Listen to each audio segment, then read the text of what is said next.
Hi students, welcome to my channel RD Tuition and Tutorials. 10th standard mathsல இருந்து example 1.3ல subdivision 2 பார்க்கலாம்.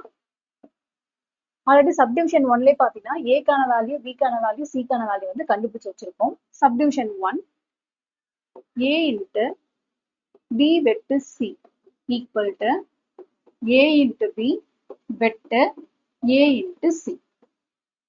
இப்போ first இது வந்து LHS, இது RHS. LHSல பிராக்கெட்ல ஃபர்ஸ்ட் என்ன இருக்கோ அதுதான் பண்ணணும்னு சொல்லியிருப்போம். b வெட்டு c. b கான வேல்யூ 0,1 வெட்டு c கான வேல்யூ 1,2. ஸோ வெட்டு அப்படின்னா பொதுவானது அப்படின்னு அர்த்தம்.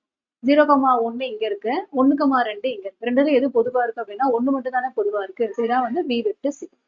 அடுத்து a இன்ட்டு b வெட்டு c ஈக்குவல் டு a கான வேல்யூ 2,3 பெருக்கல் b வெட்டு c கான வேல்யூ 1.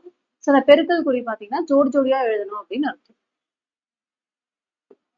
2,1 3,1. ஸோ இதான் பார்த்தீங்கன்னா LHS. அடுத்து வந்து RHS.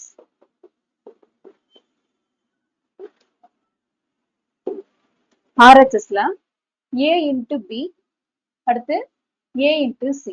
இதுக்கு வெட்டு கொடுத்துருக்காங்க. ஃபர்ஸ்ட் வந்து a இன்ட்டு b கண்டுபிடிக்கணும். a into b equal to a கான வேல்யூ 2,3 பெருக்கல் b கான வேல்யூ 0,1. இப்போ இதை பேரா எழுதணும். 2,0 2,1 3,0 3,1. ஸோ a இன்ட்டு b கண்டுபிடிச்சிட்டோம். அடுத்து வந்து a இன்ட்டு c. a கான வேல்யூ 2,3 பெருக்கல் c கான வேல்யூ 1,2. ஸோ இதையும் வந்து பேரா எழுதணும். 2,1 2,2 3,1 3,2.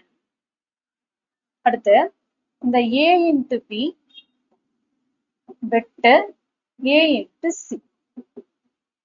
இதை கண்டுபிடிக்கணும். a இன்ட்டு b அப்படிங்கிறது இங்க கொடுத்துருக்காங்க இல்லையா ஆன்சர். a இன்ட்டு c அப்படிங்கிறது இங்க இருக்கு. வெட்டு அப்படின்னா ரெண்டுல எது பொதுவா இருக்கு அதான் வந்து வெட்டு. இப்ப இங்க 2,0 இருக்கு, இங்க 2,0 இருக்கா இல்ல. அடுத்து இங்க 2,1 இருக்கு, இங்க 2,1 இருக்கு. அப்ப இது பொதுவானது. அடுத்து இங்க 3,0 இருக்கு, இங்க 3,0 இல்ல. அடுத்து இங்க 3,1 இருக்கு, இங்க 3,1 இருக்கு. இதான் பாத்தீங்க அப்படின்னா LHS ஈக்குவல் டு RHS. ஃபைனலா அந்த கொஸ்டின் எடுத்து வந்து அப்படியே காப்பி பண்ணணும். a இன்ட்டு b வெட்டு c equal to a into b வெட்டு a இன்ட்டு c.